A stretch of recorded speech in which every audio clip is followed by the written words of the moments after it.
Conexão Poder. Nosso entrevistado é o secretário estadual de Educação de Mato Grosso, Alan Porto. Seja muito bem-vindo aqui ao Conexão Poder, porque a educação faz parte da vida de todas as pessoas, indiscutivelmente, e é um assunto que desperta muito interesse. Ao meu lado eu tenho a jornalista Karine Arruda e juntas vamos conduzir essa entrevista.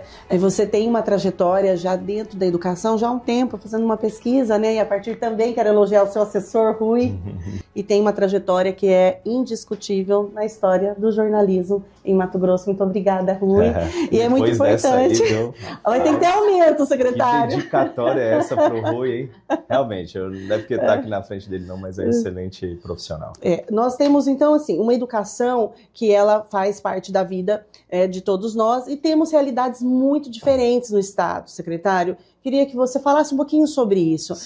O Estado como um todo, hoje, Mato Grosso, ele está sendo contemplado pelo governo do Estado de Mato Grosso, ou existe alguma região que ainda é desafiadora? Como que está a abrangência da educação por parte do Estado nos municípios? Bom, hoje nós somos 142 municípios depois que entrou Boa Esperança do Norte. Em 2019, logo no início da gestão do governador, a gente tinha um cenário muito desafiador na educação. A gente tinha um orçamento ali muito enxuto, muito apertado, e 92% desse orçamento era para pagar folha de pagamento. Os outros 8% a gente pagava alimentação escolar, transporte escolar e um pequeno recurso que ia para a escola, que a gente chama do dinheiro direto na escola. Então tinha dinheiro para investimento? Zero dinheiro de investimento.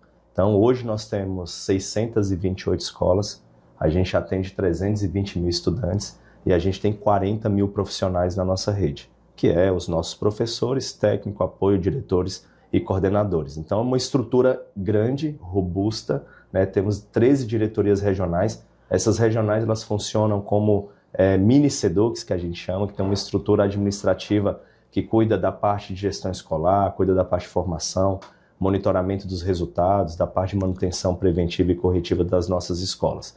E nós já estamos no 4º ano consecutivo investindo na ordem de 17%. Então pega um orçamento que gira em torno de 5,8 bilhões e a gente tem em torno de 17% em investimentos. E esses investimentos eles estão chegando a todas as escolas, desde tecnologia, internet no ambiente escolar, computadores para alunos, computadores para professores, plataformas, material didático, um grande programa de modernização, investimento na infraestrutura das nossas unidades escolares, mas assim, é investimento pedagógico que tem feito a diferença, né? Ajustes no currículo, sistema de avaliação, o monitoramento mais adequado, a formação do professor, a gente classificou formação continuada, formação em serviço, processo de intervenção pedagógica.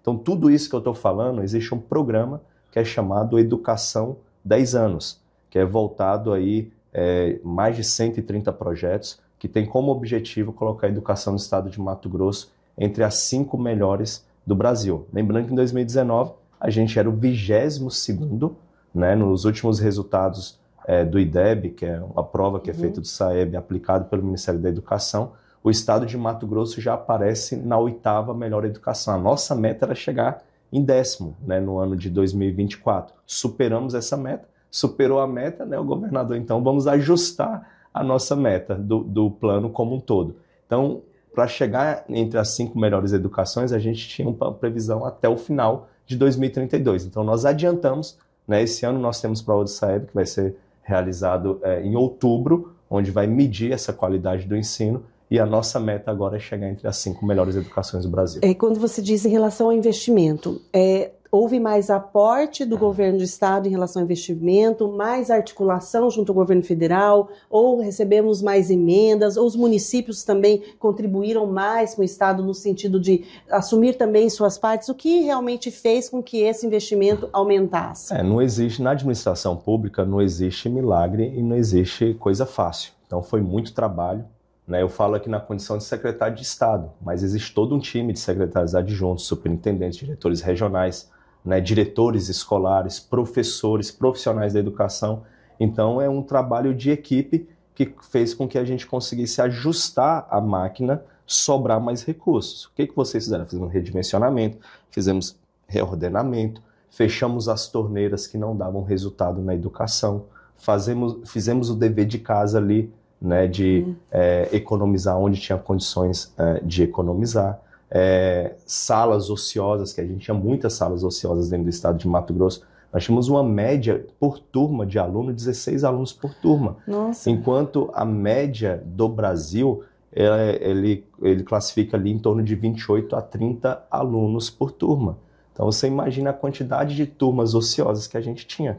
Então a gente fez o redimensionamento com o município, os municípios assumiram o 1º ao 5º ano, e o Estado, o Fundamental 2 do 6º ao 9º, mais o ensino médio 1º ao 3º. E a gente foi fazendo os ajustes, agrupando os estudantes dentro das turmas que a gente tinha ociosidade. Com isso, a gente conseguiu fazer um ajuste administrativo. Aí começou a sobrar mais recursos. Teve também as leis que foram aprovadas no início da gestão, né? Foi feita uma mini reforma tributária, onde aumentou também a arrecadação do Estado, e com isso aumenta a arrecadação, 25%, educação, e a gente está conseguindo aplicar esse recurso, e esses recursos estão aí gerando grandes resultados, que é principalmente no ensino e na aprendizagem dos estudantes. Mas não é só isso, né? A gente tem aí um robusto investimento na infraestrutura das escolas. Hoje, das 630, mais de 300 escolas passam por um tipo de intervenção, seja reforma geral, seja reconstrução, seja construção nova, né? Como eu falei, a gente manda recurso direto na escola. No ano de 2019, as escolas recebiam em torno de R$14 mil para fazer manutenção preventiva e corretiva. Hoje as escolas, a gente classificou por tipo. 14 mil, que é ao longo do mês, o ano, 14 mil por ano. 14 mil você não faz nada, não faz nada. Então hoje uma escola de médio porte recebe R$300 mil. Uma escola de grande porte recebe R$400 mil. Então esses recursos são para fazer as manutenções preventivas, para pagar a internet que tem na escola. Hoje todas as escolas do estado de Mato Grosso têm internet, inclusive escola indígena, escola do campo. Todas as escolas têm Chromebooks, a gente tem plataforma de redação, plataforma de matemática, tem curso de inglês para todos os estudantes a partir do 9º ano até o 3º ano do ensino médio. Os professores estão também tendo acesso a toda essa capacitação, secretário, para que também tenha essa linguagem digital? Sim, excelente pergunta, né? Quando veio a questão da pandemia, a gente começou a ter que gerar os conteúdos. Esse conteúdo precisava chegar para o aluno. E o único meio que a gente tinha eram as plataformas. E nós identificamos que as habilidades digitais dos nossos profissionais como um todo era baixa. Fizemos um diagnóstico.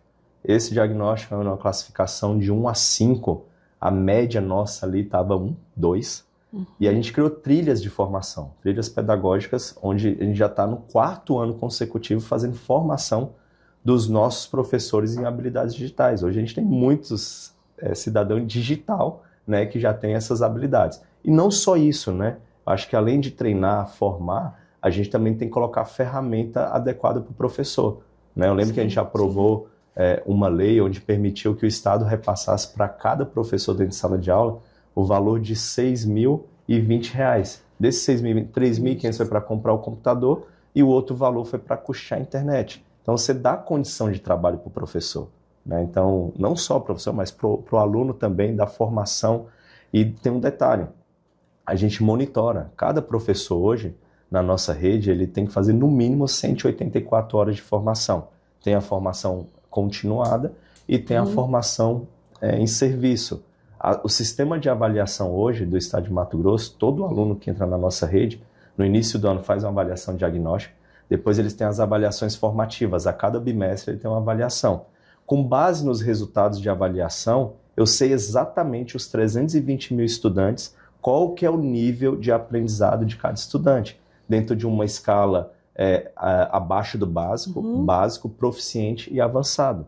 Então, os meus alunos que estão no básico e abaixo do básico, a gente tem uma trilha de intervenção pedagógica, onde eu faço a formação em serviço do professor, porque às vezes o professor tem alguma dificuldade com algum conteúdo, algum objeto de conhecimento específico de língua portuguesa, de matemática, de física e química. Então, eu entro com a formação em serviço entre os pares, faço a correção de rota, faço o ajuste pedagógico, a gente chama de intervenção pedagógica, né? E começo a focar naqueles conteúdos que aquele estudante não aprendeu. Eu faço isso a cada bimestre. Antes, a gente não tinha nenhum sistema de avaliação, era um voo cego.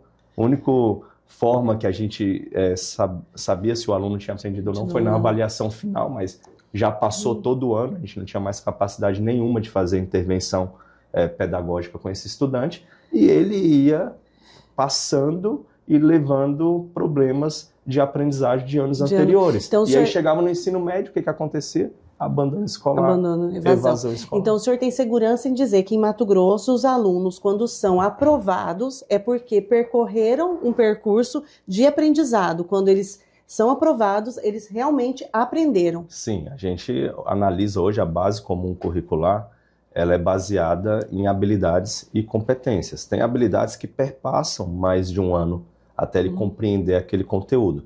Para isso a gente tem as competências e tem os objetos de conhecimento. E para cada ano eu tenho um documento referencial curricular do Estado de Mato Grosso. E eu tenho as avaliações, primeiro, segundo, terceiro, quarto mês. No final a gente faz uma avaliação somativa, onde compreende toda aquela habilidade que aquele estudante precisa alcançar para avançar de ano. E hoje a regra da educação do Brasil são as escolas por ciclo, né? Então, por exemplo, no terceiro ano do ensino fundamental, eu retenho o aluno que não foi alfabetizado, né? No sexto ano, eu tenho outra retenção. No nono ano do ensino fundamental, eu tenho outra retenção. E no ensino médio, as retenções acontecem a cada ano, né? Então, o estudante que não atingiu aquela habilidade, retém ele naquele ano. Então, isso acontece no Brasil inteiro e é regulamentado pelo Conselho Nacional Escolar. Reprovar. Então, hoje é o modelo que funciona. Nos países da Europa, da América do Norte também é assim. Para que, de fato, seja, né, tenha esse aprendizado. E tem um sistema de dependência, por exemplo, das 13 disciplinas da formação geral básica, né? Às vezes o aluno ficou retido com química, uma disciplina. Então, ele entra no regime de dependência, avança, e aquela matéria que ele não conseguiu a pontuação adequada, ele vai pagando a matéria ao longo do ano. O que acontecia no sistema antigo? Retinha o aluno, então ele reprovava. Todas as disciplinas. E aí chegava no primeiro ano, quando ele tinha uma certa autonomia, ele já não desmotivado, porque tinha um problema da correção do fluxo, idade séria. Às vezes eu tinha um estudante com 17 anos que estava no primeiro ano. 17 anos ele tinha que terminar o ensino médio. Então aquilo acabava desmotivando, ele tinha que correr atrás de emprego, trabalhar para ajudar em casa, aquela coisa toda, e não terminava. Não terminava a educação básica. Aí naquela época nossa era o quê? O supletivo. Supletivo. Aí entrava no supletivo. Tinha umas escolas que aqui fazia a aceleração, eu não vou nem citar o nome. E fazia isso para passar, né? Então era mais ou menos assim. Naquela época, no Brasil, ele conseguiu, ele tinha um problema de acesso, né? Nem todos tinham acesso a uma educação pública. Então corrigiu a questão do acesso, né? E aí a gente teve esse problema da evasão. Aí mudou para a escola ciclada, onde permite o regime de dependência, e dentro do ensino fundamental 3 ciclos onde você retém ali. Então esse é o modelo hoje, né? Diminuiu um pouco da evasão escolar e garantiu que o estudante conseguisse avançar por etapas. Então esse é um modelo que é abordado não só no Brasil, mas fora do país também. É um modelo que é seguido. E essa linguagem... Desculpa, antes da gente entrar na questão da evasão escolar, a gente comentou sobre o INDEB, né, o Índice de Desenvolvimento da Educação Básica. Esses fatores que você comentou aqui, secretária, a relação de formação dos professores, a relação de acesso dos estudantes, né, a questão da internet, da infraestrutura da escola, tudo isso faz parte do índice? Quais questões são analisadas pelo índice para a gente ter saltado de 2019 para 2024 agora? O que foi analisado de diferente? Vamos lá, o IDEB é feita uma prova do SAEB a cada 2 anos pelo Ministério da Educação. E essa prova é aplicada por professores e aplicadores externos, certo? Feito essa prova, ele vai gerar o principal indicador, que é o IDEB.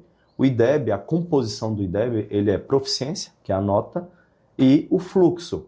Esse fluxo é a taxa de aprovação e presença. Então, ele é classificado pelo fluxo escolar e pela proficiência. Então, com essa relação e com essa equação, gera o indicador do IDEB. Então, assim, o aluno que teve lá menos de 25%, não reprovou por falta, o aluno que fez todas as avaliações, e teve uma proficiência, que é a nota da avaliação, vai gerar um resultado do IDEB. E essa avaliação é por escola, a nota sai por escola.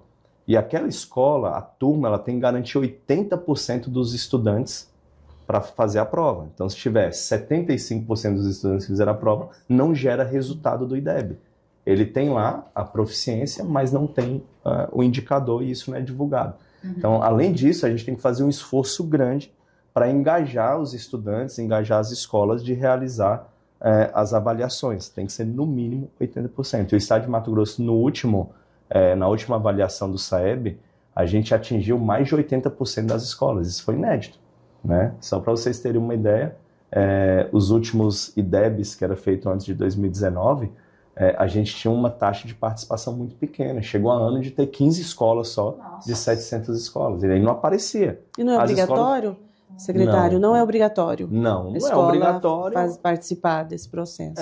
Não é obrigatório, mas é importante que a gente tenha um indicador onde mede a avaliação dos estudantes. Mas, além disso, o Estado de Mato Grosso ele tem o IPEA hoje, que é o indicador medido pela Fundação Getúlio Vargas. A gente não depende só do IDEB para saber como que a nossa educação está, né? A gente faz, como eu disse no início da entrevista, a gente faz a avaliação de diagnóstico, faz as formativas, e no final do ano a gente faz a somativa.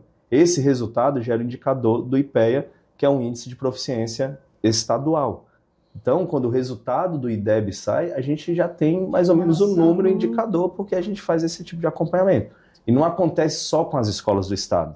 A gente tem um regime de colaboração hoje muito bem estruturado, robusto, né, que a gente também faz as avaliações dos alunos do município, do segundo aninho, para medir a alfabetização, e no final do ciclo, que é o 5º ano, quando ele sai da rede municipal e vai para a rede estadual. Então a gente monitora tudo isso. Isso também gera uma demanda de formação de professores, a gente faz formação dos professores da rede municipal. Todos os programas de investimento para o professor de computador, de Chromebook, a gente também tem parceria com os municípios também receberam esses investimentos, os professores receberam também computadores. Então a gente pensa a educação no Estado de Mato Grosso num sistema único de educação. Não simplesmente olhar só para o público da rede estadual. Afinal, o estudante ele está na cidade de Cuiabá, ele está na cidade de Várzea Grande. Ele é um só, que percorre esse caminho. E percorre essa trilha. E o que nós queremos no final do dia é que ele tenha um atendimento de forma integral, tanto na rede municipal quanto na rede estadual. Então, por isso que o Estado também investe na formação, na qualificação desse profissional e também em infraestrutura. A gente faz convênios para reformar escolas, faz convênio para construir escolas. Fizemos agora convênio para construir creches. Né? Ano passado a gente liberou 20 milhões, esse ano 40 milhões, ano que vem mais 40 milhões.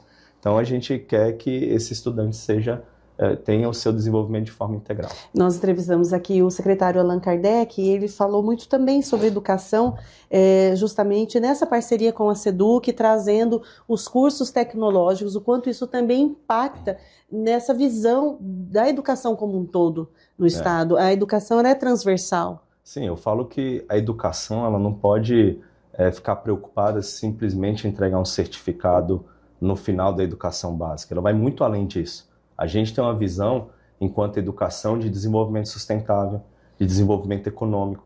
A gente tem chamado todo o setor produtivo, né? Aqui, Cuiabá, Várzea Grande é uma economia baseada na prestação de serviço. Mas quando a gente olha para a região sul, para a região norte do estado, a gente está falando de uma cadeia produtiva do agro muito forte. Então, a gente fez o mapa do emprego, entendemos quais são as vocações de cada região. Os cursos do ensino médio, que são os cursos técnicos, hoje a gente tem 15% dos nossos alunos do ensino médio, então você pegar aí 155 mil estudantes do ensino médio, 15% já estão cursando. Importante, um número considerável. E essa oferta, ela tem uma escutativa do estudante, mas só que a gente olha para o setor produtivo.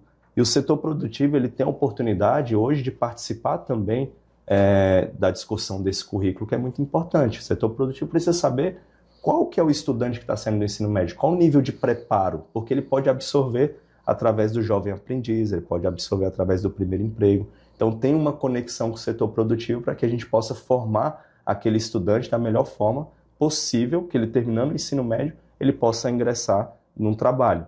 E quem que são os parceiros da educação? Senai, Senac, IFMT, CCTES. A gente pegou todas as instituições que ofertam curso técnico no estado de Mato Grosso e conectamos ele com a educação e ouvindo o setor produtivo. Então a gente quer preparar a educação do estado de Mato Grosso para o futuro. Um estado que cresce, um estado pujante, um estado que se desenvolve, que vive o pleno emprego. E só para você ter uma ideia, esse dado é recente. A gente fez uma pesquisa, 51% dos jovens que fazem o ensino médio estão trabalhando. Não é coisa boa. Então, quando a gente compara esse indicador com a região norte, nordeste, por exemplo, do país, tem em média 20%, 25%. Então, o estado de Mato Grosso, a região centro-oeste, a região sul, sudeste, ele vive ali ele dá uma oportunidade maior desse emprego. O estado, ele está ali na casa, né, do 1%, 1,5% ali na taxa de desemprego. Isso é pleno emprego. Eu queria aproveitar que a gente comentou sobre essa parceria entre a SESTES e a SEDUC, né, nesses institutos de formação tecnológica. A gente teve recentemente, secretário, um levantamento do Enem que fez as principais escolas de Mato Grosso, do Brasil todo, na verdade, numa ordem ali, né, de qual tinha a melhor avaliação segundo o Enem. E a gente viu que o IFMT, ele está no topo das 50 melhores escolas públicas de Mato Grosso. Está ali em 39º. Algumas pessoas viram essa colocação de forma muito negativa. Poxa, só uma escola pública, né, o Instituto Federal, tão representativo, tá nessa colocação. Como que a SEDUC, como o senhor, enquanto secretário, avalia essa posição?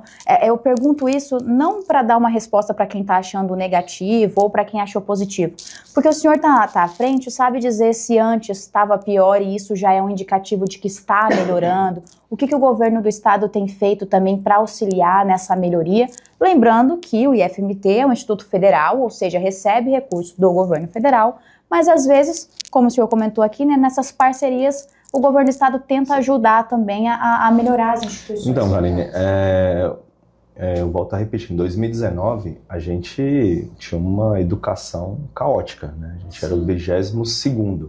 Se a gente fosse comparar com uma tabela de campeonato, a gente praticamente estava no rebaixamento, né? Hoje nós estamos entre os top 10, somos a 8ª melhor educação dentro desse processo aí dos últimos 4 anos, onde a gente fez uma política de estado, né? Programou, colocou recursos, está investindo.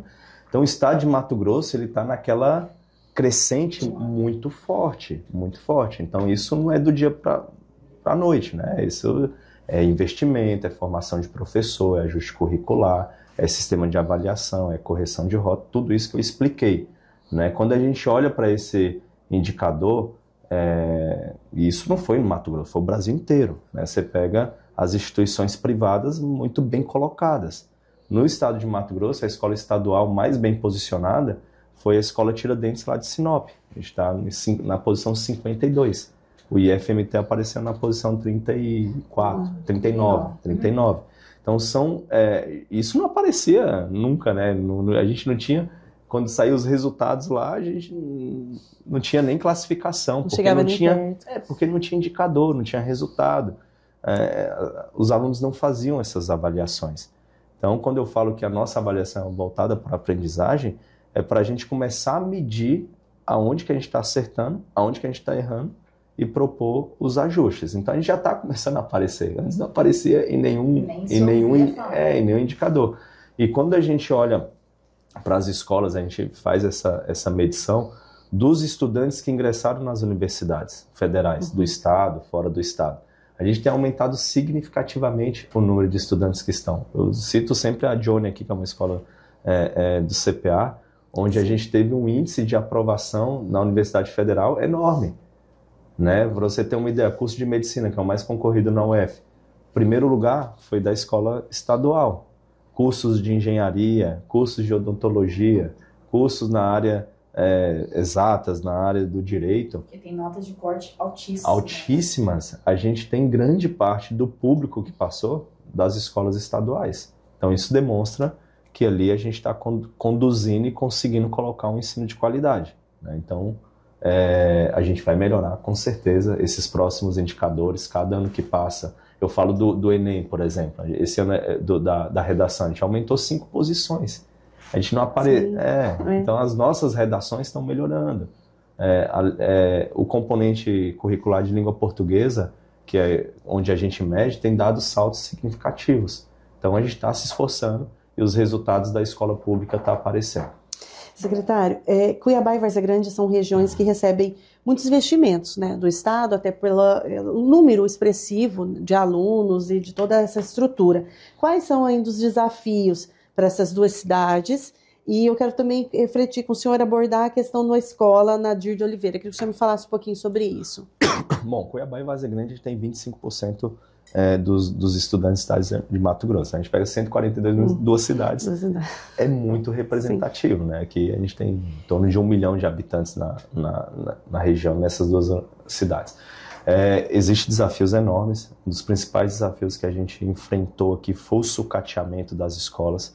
Tanto é que Cuiabá, Várzea Grande é prioridade para nós nos investimentos de construções de escolas.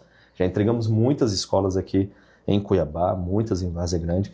Você citou aí que a Nadir, no bairro Jardim Glória, né, a gente fez uma parceria com a prefeitura demoliu o prédio. Nos próximos dias agora a gente vai publicar a licitação, nós vamos construir um CEI, que é um colégio estadual integrado. A gente fez um projeto piloto, construímos 5 escolas, 4 em Cuiabá e 1 em Várzea Grande. Que vai ser lá?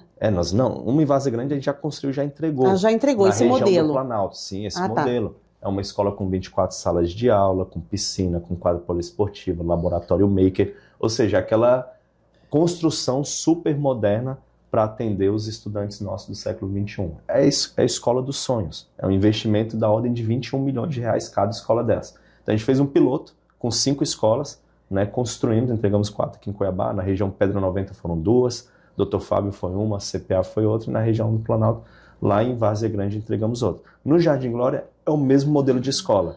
Então a gente fez essa parceria que a prefeitura faz a demolição, para a gente não ter custos com isso, foi feito com equipamento próprio da prefeitura, e o Estado finalizou o projeto, né, já fez todo o processo burocrático, procuradoria, autorização orçamentária, e nós vamos publicar nos próximos dias. 60 dias corre o processo, é o prazo da lei, não tem como mudar isso, e a gente espera aí em torno de 70 dias ter uma empresa vencedora, começar a obra ainda nesse segundo semestre, e com certeza a gente vai ter uma escola de altíssimo nível para os estudantes daquela região. Então, provavelmente no início do ano a escola estará pronta. Ela tem um prazo de 10 meses. 10 meses. Né? A previsão nossa de ordem de serviço, ela vai estar em torno aí de setembro, outubro. Então, né, até o final do ano de 2026. Exatamente. Aí 26, processo de construção.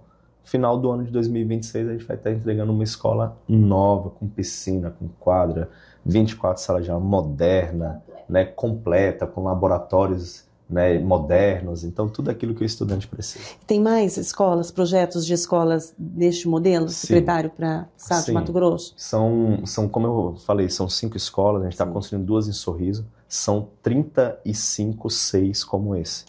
São investimentos na ordem de mais de 600 milhões de reais. Então tem Cáceres, a gente está falando de Juína, eu tenho uma lista aqui ó, enorme de cidades, Aripuanã, Juína, Campo Novo do Parecis. Desses 30 aqui eu já tenho 15 escolas que estão publicadas nos processos licitatórios. Em Várzea Grande são 6 escolas, em Cuiabá são 7, Sinop, Tangará da Serra, Cáceres, Pontes e Lacerda. Então são cidades importantes, polos, né? Rondonópolis também tem escolas como essa. Regiões diferentes. Isso. A nossa previsão é de começar a obra delas todos esses anos e começar a fazer as grandes entregas a partir do ano que vem. Secretário, uma pergunta que sempre percorre os nossos entrevistados e a resposta vem sempre a palavra educação, e eu gostaria de repercutir com o senhor, é o seguinte: cada vez que a gente entrevista, seja um parlamentar ou presidente de alguma instituição, falando sobre violência doméstica, o enfrentamento à violência, considerando que o Estado tem um número muito alarmante, a resposta sempre perpassa pela educação, que a solução seria na educação, junto aos alunos, para que a criança possa aprender ainda na escola, essa mudança de comportamento, de percepção da mulher. Alguns, por exemplo, como a OAB, a Gisela esteve aqui, ela citou um projeto OAB vai na escola, né? O Tribunal de Justiça, as constelações, Círculo de Construção de Paz, enfim, como que a educação, né, e a sua visão como secretário da pasta também observa esse número que é alarmante, sendo sempre a resposta dos atores deste cenário para que essa mudança aconteça. O que na escola pode estar acontecendo, quais são as parcerias para que a gente possa modificar esse cenário de violência, do enfrentamento à violência à mulher, violência de gênero? São números alarmantes no estado de Mato Grosso, o governador sempre tem comentado sobre isso, principalmente fazendo uma crítica em relação às leis que a gente tem aprovadas no nosso país, são leis frouxas. Infelizmente, né, uma pessoa que comete um tipo de violência doméstica, uma agressão a uma mulher, infelizmente, ele pratica esse tipo de crime, no outro dia ele está solto, né? Então, as leis do nosso país é frouxa mesmo, né? Mas em relação a esse trabalho, eu penso que a gente tem que aprofundar mais, é uma questão de cultura, né? É uma questão que a educação ela tem muito a contribuir, mas não só a educação, né? Porque você tem uma questão social, você tem uma questão de desigualdade econômica, você tem uma questão de oportunidades. Então, é algo mais complexo. É claro que dentro da educação tem um papel importante no sentido de orientar aquela menina, orientar aquele menino, explicar quais são os problemas que isso pode ocasionar, porque a maioria dos casos vivencia esse tipo de violência dentro da própria casa. E você descobrir esse tipo de violências que estão acontecendo no ambiente familiar, descobre só quando a coisa ela já está muito grave, muito avançada, já aconteceu a agressão. Né, vive aquele ambiente de violência e fora as questões de abuso sexual. Né, moral, físico. Então, é uma série de violência. Baseado nisso... Só uma parte, secretário, que o senhor disse aqui das crianças, na semana passada, esteve aqui uma representante da Unicef que trouxe outro dado alarmante, que o número de violência, de morte relacionada a crianças no estado de Mato Grosso registrou um aumento de 450%. Então, mortes... e muitas delas ligadas a ambientes familiares. Então, assim, olhar para isso é muito duro, mas sim, é preciso. Exatamente. E dentro da educação, o que a gente tem trabalhado? Não só no mês do agosto, que a gente fala da Lei Maria da Penha. Sim, do agosto lilás, que é uma coisa que você tem que tratar durante todo o ano letivo. E existem as parcerias com a OAB, existem parcerias com o Tribunal de Justiça, existe uma rede de proteção, Delegacia da Mulher, existe... todo o trabalho que é feito pelo social de acolhimento, né, porque muitas das vezes a mulher se submete àquele tipo de abuso por não ter uma oportunidade e muitas das vezes está ligada a uma questão econômica, porque não tem trabalho, ela fica ali naquele ambiente hostil e fica praticamente obrigado porque não tem oportunidades, né, precisa cuidar da casa, cuidar dos filhos e todas aquelas confusões que a gente conhece. Então, dentro da Secretaria de Estado de Educação, a gente tem as nossas equipes psicossocial dentro das escolas, né, que são os psicólogos, são os assistentes sociais, tem a parceria com o Conselho Tutelar, tem um programa nosso da busca ativa que não identifica só a questão do abandono da evasão escolar. A gente vai na causa, o que está acontecendo que aquele jovem está abandonando? Às vezes está passando por um tipo de violência dentro da sua casa, algum tipo de transtorno mental, ansiedade, depressão, problemas psicológicos, problemas emocionais. Então, todas essas informações a gente consegue capturar. Aí existe um programa de formação de professores, né, para os professores, como que vai fazer o acolhimento, como identificar o tipo de agressão, o tipo de violência que aquele jovem ou a jovem está passando. A rede de proteção ela é acionada. Nós temos as equipes de mediadores, nós temos os facilitadores, que são profissionais da educação que foram preparados e formados pelo Ministério Público, pelo Tribunal de Justiça, tem nossa equipe psicossocial, tem a construção do círculo de paz, tem os canais de denúncia. E agora a gente quer dar um próximo passo, que é colocar esse assunto dentro do currículo, para que seja algo que você pode trabalhar na língua portuguesa, você pode trabalhar na matemática, na filosofia, na ética, trabalhar nos componentes curriculares de forma transversal, para que a gente aborde esse tema. Né? Quais são os sinais, quando você estiver num ambiente, o que você pode olhar, né? Ensinar os meninos que ter prática de violência física, esse tipo de coisa, não pode acontecer. É a mesma coisa daquela história do celular, do cinto de segurança. A gente precisa investir na base. E a educação ela tem esse papel fundamental para a gente formar essas crianças, formar esses jovens e mostrar que aquilo que é feito, aquilo que às vezes ele enxerga dentro de casa é errado. Porque se a gente não mostrar o outro lado, formar, explicar e ter conhecimento de que aquela prática que está acontecendo do lado dele é uma prática errada, se não for na educação, ele vai achar que aquilo é normal. Secretário, e aí vai crescendo, vai se desenvolvendo naquele ambiente hostil e acha que tudo isso é normal. Isso me fez lembrar que um tempo atrás se falava muito em bullying e foi feito muitas campanhas nesse sentido, muitas ações nesse sentido.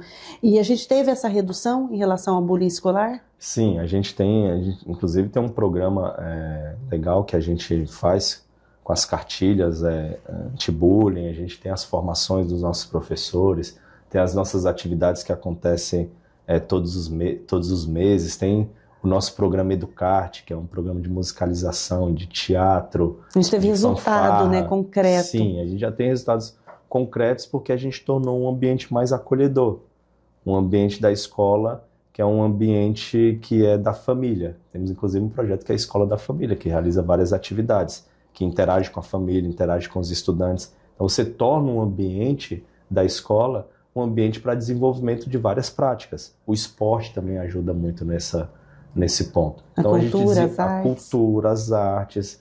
A gente fez parcerias com o CECEL, construção de redação, livros que foram produzidos por artistas locais, leituras da Minha Terra, que é um programa que a gente colocou dentro das nossas unidades escolares, aproveitando a Lei Aldir Blanc, aproveitando a construção dos escritores, né? Esses livros literários. Então, tem uma série de iniciativas que a gente faz e acontece dentro das nossas unidades escolares exatamente para diminuir aquele preconceito, tem a política antirracista, tem uma série de coisas que acontecem dentro das escolas e a gente tem diminuído esses indicadores. E as nossas equipes psicossocial têm feito um trabalho incrível dentro das escolas. Você ter um psicólogo e um assistente social dentro de uma escola faz toda a diferença. Faz toda a diferença e impacta também na questão da evasão escolar. Como que está a evasão escolar hoje em Mato Grosso? A evasão do estado de Mato Grosso diminuiu bastante. Só para você ter uma ideia, no ensino médio, 2018, 2019, 2020, a gente batia na casa do ensino médio em torno de 10% de evasão escolar. E quando a gente comparava esses indicadores com o restante dos outros estados, a gente tinha uma paridade ali com os outros. Então, no ensino médio sempre teve uma taxa mais alta. E hoje esses números já estão na casa de 3%. Né? Então, hoje 97% dos nossos estudantes do ensino médio, eles são alunos presentes, são alunos que participam e são alunos que estão se desenvolvendo. Então, isso aconteceu nos últimos 3 anos, diante de todas essas políticas, todos esses investimentos e as escolas se tornando mais atrativas. No ensino fundamental, a gente sempre teve uma taxa mais baixa. Né? Nos anos iniciais, praticamente é quase que zero. A gente tem 99,8% de alunos presentes, mas a gente está falando de uma faixa etária dos pequenos. Então, aí quando a gente vai para o ensino fundamental 2, do 6º ao 9º ano, a gente está com essa taxa também de 99,2%. Então, 0,8% ali é de abandono. E às vezes esse abandono ele se dá por mudança do estado, mudança de escola, algum problema que a família enfrentou ali. Então é mais relacionado a esse caso. A maior preocupação nossa era o ensino médio. Né? A gente fez um trabalho muito forte de busca ativa escolar, muito forte de tornar a escola mais atrativa, né? Desde a qualidade da alimentação escolar, desde a qualidade do transporte escolar, desde do uniforme que o aluno recebe, de um kit escolar, do material didático, de uma escola com equipamento de tecnologia. A gente não falou da robótica, intercâmbio. Todos os anos a gente leva 100 estudantes para a Inglaterra. Então, em agosto? Agosto a gente vai ter a terceira.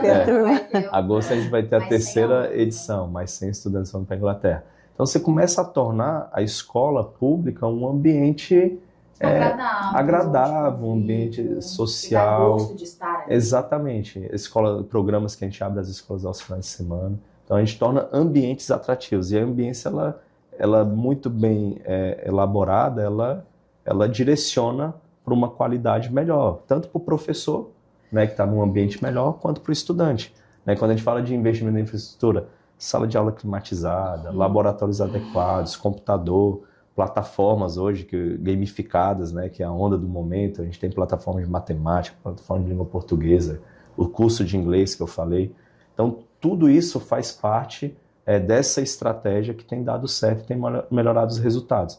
Não existe aquela fórmula mágica, aquela receita de bolo. Existe uma política muito bem estruturada, onde você investe em tudo, né? Desde da infraestrutura, desde a tecnologia e desde a parte pedagógica. E aí você consegue alcançar bons resultados. Todo esse material pedagógico, né, tecnológico, está ao alcance de todos os alunos do estado de Mato Grosso. Todos. E algumas cidades já têm toda essa estrutura de infraestrutura e outras ainda caminham por meio desses recursos que são repassados para manutenção e outras porque ainda serão construídas escolas mais modernas, porque, como o senhor disse, o estado ele viveu um momento antes da gestão do Mauro Mendes e hoje vive um outro momento sob a ótica da educação. E o senhor falou também da questão da alimentação. A alimentação a gente sabe que é importantíssimo, considerando especialmente as pessoas em situação de vulnerabilidade, né? Exatamente. A gente aqui também fala de assistência social e a gente sabe que a alimentação ela faz parte de um elemento que leva a criança para a escola. Porque muitas vezes é na escola que ela tem o acesso àquela qualidade alimentar que não tem em casa. Como o governo do estado está olhando para a questão da alimentação escolar, equipe de apoio, merendeiras, porque houve um tempo atrás até mesmo uma audiência pública, né, secretário? Sim. O senhor esteve presente trazendo ali os números. Me fala para a gente um pouquinho como que está essa questão, quais os avanços foram implementados? Bom, hoje o estado de Mato Grosso ele quadriplicou os investimentos na alimentação escolar. Hoje uma escola regular, ela serve 3 refeições. O aluno chega na escola, tem um lanche, depois tem a refeição principal. E a refeição principal é arroz, feijão, macarrão, carne, proteína, salada, as frutas de sobremesa. No final ele tem uma fruta ali. Sexta-feira tem cardápio do peixe, tem cardápio da lasanha, tem cardápio do escondidinho. Eu já almocei em escolas, assim, muitas escolas. A qualidade hoje você chega em qualquer escola do estado e perguntar para qualquer estudante a qualidade da alimentação escolar, você vai ver um sorriso no rosto dele, porque realmente é de muita qualidade, né? E as escolas de tempo integral, que são 102 escolas de tempo integral, são 5 refeições, né? E tem as escolas agrícolas também, que são 5 refeições. Então, isso foi muito importante. A gente tem uma equipe de profissionais, eu chamo de cozinheiras, que fazem aquilo ali com muito amor, com muita dedicação. A gente tem a mão de obra muito bem preparada.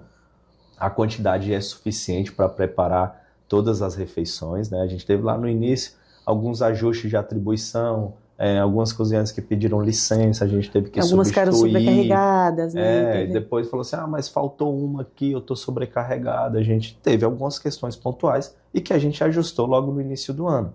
Então hoje a capacidade para a gente produzir toda a alimentação com a quantidade de mão de obra é suficiente e atende a 628 escolas do estado de Mato Grosso. E aí tem um ponto importante, que antes 25% desses alimentos ele vinha da agricultura familiar.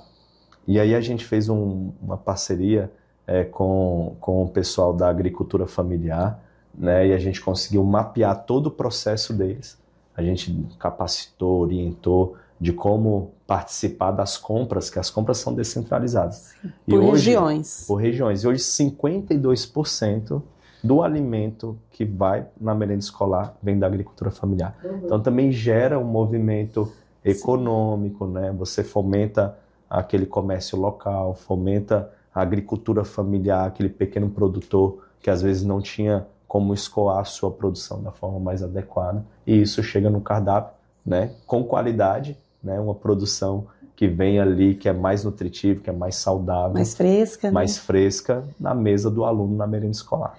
Secretário, o governador Mauro Mendes sancionou a lei que flexibiliza o cumprimento da hora atividade dos professores, né, da rede estadual de ensino. O que isso significa para a classe? Então, isso foi muito importante, né? Dos 40 mil profissionais que a gente tem na educação, 25 mil são professores. Sim. E como o estado de Mato Grosso fez um investimento robusto em tecnologia, plataformas, hoje a gente tem um material didático para todos os estudantes que ele recebe a cada bimestre e tem uma plataforma. Sim. O professor entra no login dele, aparece todas as turmas deles, aparece todos os estudantes, aparece o diário de classe, aparece presença, todo o planejamento que o professor precisa fazer, todo o plano de aula.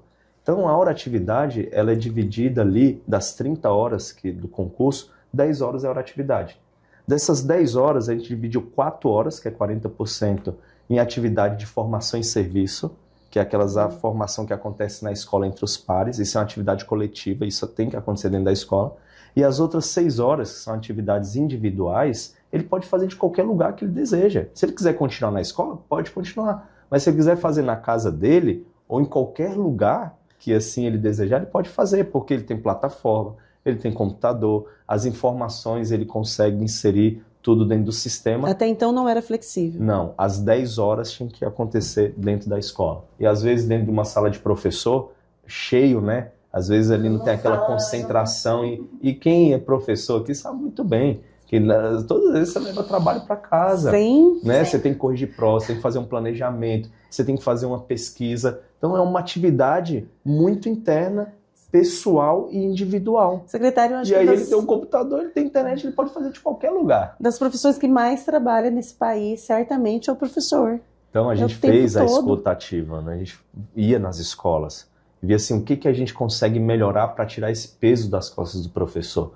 E uma das discussões era flexibilizar essa hora-atividade. Levei isso para o governador, aí ele entendeu, compreendeu, fizemos um projeto de lei, mandamos para a Assembleia aprovou e agora a gente sancionou. Então o professor vai voltar do recesso, né, com essa boa notícia de que 6 horas, das 10 horas da atividade, ele pode fazer de qualquer lugar, inclusive da casa dele. Qual ainda é o principal desafio e a maior crítica da classe, dos professores, que te tira o sono ainda? Fala, não, esse assunto a gente ainda precisa resolver. Bom, a gente avançou muito na valorização do profissional, em todos os sentidos. Quando a gente olha para o apoio, que é o apoio limpeza, que é o técnico nutrição, que são as nossas cozinheiras, a gente profissionalizou todos eles.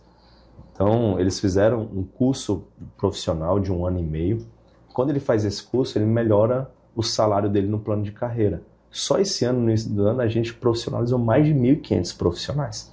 Né? Foi feita uma parceria com o IFMT, fez o curso profissional, terminou, com o certificado ele teve essa elevação de carreira. E isso aconteceu para a equipe de apoio que há muito tempo não tinha essa oportunidade. Para o professor, hoje a gente tem o 2º melhor salário do Brasil. O professor de 40 horas ele tem um salário de R$ 7.300. Aí, o que nós fizemos para incrementar isso? A gente criou uma gratificação por resultado. O professor tem a chance de ter um 14º e um 15º salário. E no final do ano, essa bonificação ela chega a mais de R$ 10.000. O ano passado, só de bonificação, o Estado investiu 210 milhões de reais. Né? Por quê? Porque os professores atingiram a meta. E a gente dividiu em 4 parâmetros. Meta por escola de aprendizagem, diminuição do absenteísmo, formação do professor e diminuição da evasão escolar. Então são 4 parâmetros que são medidos de forma primária, né? Tudo por sistema. Por exemplo, hoje o professor tem um webponto. A nossa taxa de absenteísmo era 7%. Imagina uma rede de 40 mil servidores, 7%, a gente está falando de 2.500 profissionais que faltavam por dia. E nós caímos para 1%. Então, isso foi muito importante. Formação do professor, a gente acompanha através das nossas plataformas. O professor tem que fazer 184 horas no mínimo de formação. E a gente acompanha professor por professor. A evasão escolar, a gente tem os dados do INEP, que a gente acompanha a cada bimestre do censo escolar. Né? E, por fim, a questão da aprendizagem. O sistema de aprendizagem, a gente tem o nosso indicador, que é o IPEA, que a gente mede a cada bimestre e no final tem a somativa. Então, esses 4 parâmetros deu um impulsionamento no sentido de cumprir as metas. Então, cada escola tem uma meta. Então, a liderança lá, o diretor, o coordenador, o secretário, mais os professores, ele tem lá a meta e é um plano, é um programa de pontos até 1.000 pontos. Então, o professor atingiu 1.000 pontos ao longo do ano, ele tem direito à gratificação por resultado dele, que é um 14º, um 15º salário, mais de R$ 10.000. Então, isso foi muito legal. A gente conseguiu, sabe aquele jogo do bem que todo mundo quer jogar? Um programa de pontos, cada bimestre eu vou melhorando meus pontos. Não é porque eu ganho e você não ganha, a gente pode ganhar juntos, né? E então todo mundo, é professor, é técnico, é apoio, é diretor, é coordenador. Então todo mundo participa dessa gratificação. E isso foi muito legal, foi um reconhecimento. Né? Hoje os profissionais da educação reconhecem, claro que tem alguns que tem que aumentar o salário, e a gente reconhece. né? O próprio Otaviano, o Mauro já falou, a gente quer que o nosso professor seja o melhor bem pago do estado de Mato Grosso, mas a gente tem que fazer isso dentro das nossas condições. E foi aumentando ali, foi fazendo as recomposições, pagando as recomposições inflacionárias, as RGAs, e foi criando esse sistema de desempenho, né, onde o professor tem a chance de ter um melhor salário diante dos resultados que ele tem dentro de sala de aula. Então isso tem dado muito certo, a gente tem dado todas as condições para os professores também, né, conseguir alcançar os seus resultados, e diante de todos esses cenários, esses investimentos, né, e essa política estratégica, a gente vê o estado de Mato Grosso prosperando em todos os anos, né? Sexta-feira agora foi divulgado pelo MEC os resultados de alfabetização, onde colocou o estado de Mato Grosso era o 22º também. Aí em 2023 eles fizeram uma medição, o estado saiu de 22º para 11º. E aí com os dados da avaliação de final do ano, novembro de 2024, a gente alcançou a 9ª posição. Em 2019, 47% das crianças eram alfabetizadas na idade certa, até o 2º ano. Hoje nós já somos 60,5%. Então a gente tem um salto aí de quase 14%. Isso é muito significativo. Então nós temos números crescentes em todas as áreas. Todas as áreas. Quer que eu te dou outro dado aqui? Analfabetismo. É um problema no Brasil. Aqui no Mato Grosso, 6%, dados do IBGE, 2019. 200 mil mato-grossenses analfabetos no nosso estado. Aí viemos com o programa Muxirum. Levei isso para o governador, falei, governador, a taxa é muito alta, a gente está alfabetizando em torno de 2 mil jovens e adultos por ano, é muito baixo. Se a gente continuar dizendo, daqui 30 anos a gente não resolveu o problema de Mato Grosso, então ele autorizou um investimento maior. Então, por ano, a gente está atendendo em torno de 20 mil jovens e adultos. A gente já atendeu 87 mil nos últimos 4 anos. IBGE mediu ano passado. Nós derrubamos a nossa taxa de 6% para 3,8%. A Unesco considera um território livre do analfabetismo, erradicado, quando atinge 3%. A nossa meta era chegar a 4%, chegamos a 3,8%. E esse ano a gente está com mais de quase 20 mil novas matrículas, é um trabalho em regime de colaboração nos 142 municípios. Semana passada eu tive no centro de idosos, e o legal desse programa é que ele acontece na casa, ele acontece no centro de idoso, ele acontece no centro comunitário, eu acompanhei lá igreja. No São Mateus, em Várzea Grande. É emocionante esse projeto. Impressionante. E esse ano a gente colocou material didático para ele, colocou kit escolar. Eles são super dedicados. É muito emocionante. Na maioria deles são pessoas mais idosas. Eu fui numa turma, numa sala de aula que tinha 35 pessoas lá. E eles super dedicados, aprendendo a ler, escrever, formando sílaba, formando palavra, assinando o nome. Então, assim, eu falo que é tirar essas pessoas da escuridão. Resgatar a dignidade, a autoestima, para poder participar, para pegar um livro, olhar para uma informação de trânsito, olhar para um outdoor, entender o que está passando aquela informação. Ler um bilhete. Também, né? Gera autonomia, porque às vezes aquela pessoa que não tem alfabetização ainda deixa de frequentar lugares, deixa de ir num mercado, deixa de fazer uma compra, porque não sabe, então, tem medo de passarem a perna nela, ou vai sempre acompanhada de alguém. É cidadania. Hoje todo mundo tem um celular. Né? Imagina, nesses casos não consegue ler uma receita, não consegue comunicar basicamente. A conversa tá boa, tô indo quase 1 hora de entrevista. Então é isso, tem muita coisa boa, tem muita coisa boa. Na educação tem muita coisa boa. Secretário, na semana passada a gente fez uma entrevista com o Léo Bortolin, presidente da MM. E ele fez aqui uma ponderação dizendo que, na visão dele, essa eleição para a Assembleia Legislativa seria a mais difícil da história. Primeiro porque os deputados estão muito bem avaliados, né? A maioria pela maneira pela qual conduzem seus trabalhos. Por outro lado, ex-prefeitos com um colégio eleitoral importante. E também, um outro ponto seria bons secretários, né, que têm se destacado em suas áreas e que poderiam vir como candidatos. E ele citou o seu nome. Entre esses nomes fortes do secretariado do governador Mauro Mendes, que está se destacando pelo trabalho e seria um nome bom para essa corrida a uma vaga na Assembleia Legislativa. Está no seu radar este passo? Bom, o governo do estado de Mato Grosso é um governo que entrega muito, né? Eu classifico como o melhor governo da história desse estado, né? Pelo nível de investimento, pela liderança do governador Mauro Mendes, do vice-governador Otaviano Pivetta, que é uma pessoa que participa muito, principalmente da Secretaria da Educação. 2 governadores que foram prefeitos de cidades importantes, Mauro de Cuiabá, Pivetta de Lucas do Rio Verde. E a gente vem fazendo um trabalho voltado para resultados e tem melhorado isso.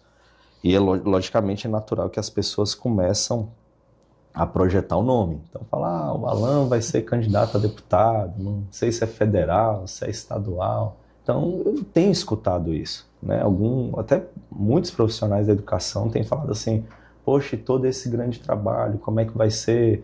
A gente sabe que descontinuidade no serviço público é muito ruim, essa política das escolas vai continuar, esses recursos que estão chegando na ponta, os materiais didáticos, entrega, uniforme. Então, é natural que comece a ter esse tipo de discussão. E o que eu tenho falado é o seguinte, sempre agradeço, né, porque por onde a gente está passando a gente escuta críticas, é natural, e a gente sabe reconhecer as críticas, sabe que precisa avançar, melhorar, tem desafios importantes, mas tem muitas coisas boas que estão acontecendo na educação. E as pessoas têm que falar, não, acho que chegou o momento de você colocar o seu nome à disposição. E eu tenho dito para as pessoas o seguinte, a gente está fazendo grandes ideias porque a gente tem focado no trabalho. E a gente está no ano ainda de 2025, não é um ano eleitoral.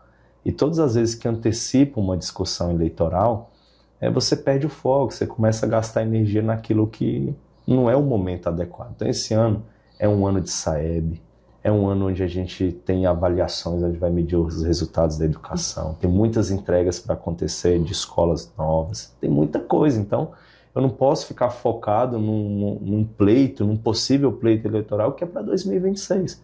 Então hoje eu sou secretário de Educação focado em entregar bons resultados para esses estudantes, para esses profissionais da educação. 2026 é um ano para a gente, né, avaliar, conversar com a família, né, conversar com o governador, com o grupo político, e se assim for a vontade das pessoas, a gente colocar essa opção para a gente avaliar. Mas no momento eu estou focado em ser secretário de Educação. Ana, acho que só para a gente finalizar, falar um pouquinho sobre a questão das escolas cívico-militares e militares, que eu acho que é um assunto bastante importante. Vai e volta, a gente acaba trazendo de novo esse debate. Tem muitas pessoas que apontam como positivo investir nisso, tem outras que têm um pouco de receio por achar que é algo muito rígido, né, muito engessado. Como é que está essa discussão, os investimentos do governo com relação a isso? E até para o público que está nos assistindo também, explica um pouquinho qual que é a diferença de cívico-militares e militares. O que é preferível investir, se é que a gente pode dizer assim? Vamos lá. O estado de Mato Grosso, em 2019, a gente tinha 8 escolas militares. Isso. Essas escolas militares são geridas, Tiradentes pela Polícia Militar e Dom Pedro pelo Corpo de Bombeiro. Hoje são 29 escolas no estado de Mato Grosso militares que a gente tem essa parceria com essas 2 instituições. E a gente tem as escolas cívico-militares, que são 100 hoje no estado. Essas escolas cívico-militares, você tem um diretor, que é o nosso professor, continua como diretor da escola, e você tem um apoio ali de policiais, e aí pode ser policial militar, corpo de bombeiro, ou até mesmo das Forças Armadas, que é um apoio para a gestão daquela escola. Então ele funciona no regime compartilhado, mas existe o diretor que é civil e que é um professor. Escola cívico-militar não tem processo seletivo, né? Então tem essa diferença. As escolas Tiradentes, a escola Dom Pedro, tanto é que o nosso processo está aberto, né? Todos os anos aí sempre tem em torno de 14, 15 mil interessados em entrar nessas escolas. Eles se inscrevem geralmente provas. Ali para 3.500 vagas, que é liberado todos os anos. É bem concorrido. Inscrições né? abertas. Inscrições abertas, é feita uma prova e os melhores ali, de acordo com as vagas disponíveis nas escolas, conseguem acessar essas unidades. A cívico-militar não tem processo seletivo, é uma matrícula web. E são escolas que apresentam bons resultados, né? Então, assim, tanto militar quanto cívico-militar, o currículo é o mesmo, o professor é o mesmo, o investimento para aquela escola é o mesmo. Então, eu já escutei que tem um investimento, tem conversa fiada, o investimento é o mesmo, professor, o currículo, a avaliação é o mesmo. O que muda ali é a disciplina, o respeito. E a gente tem colocado isso nas escolas cívico-militares. Atividades extracurriculares? Tem algumas atividades complementares, extracurriculares, tem as regras, né, tem a liderança de cada escola, tem o acolhimento, tem a ordem unida, que é feito tanto para a cívico-militar quanto da militar Tiradentes e Dom Pedro. Então eu classifico o seguinte, nós temos 130 escolas militares no estado. O que muda é a forma do ingresso. Um tem processo seletivo e o outro não tem processo seletivo. O currículo é o mesmo, o sistema de avaliação é o mesmo, né, não muda e a gente tem bons resultados. Lembrando que por que o estado de Mato Grosso aumentou isso? A gente está atendendo um anseio da população, de pais, de estudantes, de vereadores, de prefeitos, de deputados, demanda nossa. Como que é escolhida essas escolas? A gente fez um estudo no estado, identificamos as regiões que tinham maior problema de vulnerabilidade social, maior problema de violência, maior problema de evasão, problema disciplinar e fizemos a consulta. É feita uma consulta dos pais dos estudantes. No final, quem decide são eles. Já é possível medir, secretário, se essa escola, né, acontecendo ali naquele espaço, já refletiu Sim. nessa situação de vulnerabilidade, de sensação de violência, Sim. um exemplo? A gente já vinha medindo nas escolas militares e a gente começou uma escola cívico-militar, a primeira foi em Cáceres. E essa escola de Cáceres, a gente tinha uma taxa de evasão altíssima, mais de 18%. A gente tinha índice de alunos que não frequentava, consumo de droga dentro de escola, confusão para todos os lados. E essa escola lá não tem mais nenhum tipo de problema. Então a gente viu, esse modelo dá certo. E aí tinha esse pedido, né, de toda uma comunidade, toda a sociedade civil, falei, vamos ampliar as escolas cívico-militar. E tem muitas escolas que já foram implantadas nesses últimos 6 meses. Eu tive, inclusive, numa agora recente, que é a escola Leovelgildo de Mello, aqui em Cuiabá. Uma escola de 1.500 estudantes. E eu conversei direto com os estudantes. E eles foram unânimes em dizer que melhorou muito. O respeito com o professor, acabou as bagunças, melhorou a interação social com eles, as atividades, os monitores que ficam no pátio. Acabou aquela história de matar a primeira aula, de não frequentar. Os estudantes chegam no horário, a participação dos pais melhoraram, a ordem unida, a organização da escola, o respeito, a disciplina, tudo isso mudou. É impressionante. O que eu vi lá, realmente valeu muito a pena a gente tomar essa decisão e avançar nas escolas cívico-militares. E mantida a liberdade de pensamento, de crítica, a educação como libertadora, liberdade todos do esses professor preceitos. dentro de sala de aula, tudo. O que a gente pega ali muito forte na questão disciplinar, na questão do... Eu conversei com o professor e falou assim, não, a gente agora consegue dar aula. A gente tem um líder de turma dentro de sala. Para sair para o banheiro, antes saía 10 ao mesmo tempo. Não, só sai 1. O aluno não retornava depois do recreio. Agora ele retorna. Ele saía antes de terminar a aula. Não, agora ele fica. Se ele sair, tem que ter algum motivo. Se ele não vai para a aula no segundo dia, a equipe dos monitores, que são policiais da reserva, tá? A gente não tira profissional da ativa. Eles vão até o pai, liga para o pai, chama o pai na escola. Então existe toda uma parte de monitoramento, de busca ativa, de interação, e o comportamento dos estudantes mudou significativamente, né? Então isso é muito importante, a gente já vê melhorias significativas, e eu tenho certeza que nos próximos anos, até mesmo no resultado do IDEB, essas escolas vão apresentar grandes resultados. Mas eu sempre falo, a gente tem 620 escolas, a gente trabalha para que todas as unidades tenham bons resultados. As escolas de tempo integral, as escolas vocacionadas ao esporte, a escola quilombola, a escola indígena, a escola regular, a escola cívico-militar, a escola militar. Então a gente não quer criar ilhas de excelência. Nós queremos que seja uma educação com equidade, inclusiva e que tenha bons resultados de aprendizagem. E a gente tem trabalhado com isso com muita força, com muita dedicação. Que atenda ao anseio da população. Exatamente, esse é o objetivo. Secretário, muito obrigada, Karine. Conexão Poder, sempre de portas abertas aqui para você, para sua equipe, para que tenhamos sempre informação que possa, de fato, contribuir, né, na vida daquele aluno, daquela família, porque a educação liberta, a educação transforma a vida das pessoas. Isso parece um clichê, mas a gente sabe que a educação, se existe um caminho para um mundo muito melhor, ele sem dúvida passa pela educação. Deixa a câmera aberta para suas considerações finais. Bom, eu só quero agradecer a Ana, Karine, pela oportunidade. Falar de educação, como você mencionou. Se deixar, a gente fica o restinho do dia aqui falando de muitas coisas boas, e a gente tem feito muitas coisas boas, né? Falamos da alfabetização de crianças, da alfabetização de jovens e adultos, falamos da qualidade do ensino, falamos dos investimentos na infraestrutura, modernizando os espaços, e a gente tem conseguido colocar em prática todos esses grandes projetos. E com certeza a gente vai colher muitos bons resultados ao longo dos anos.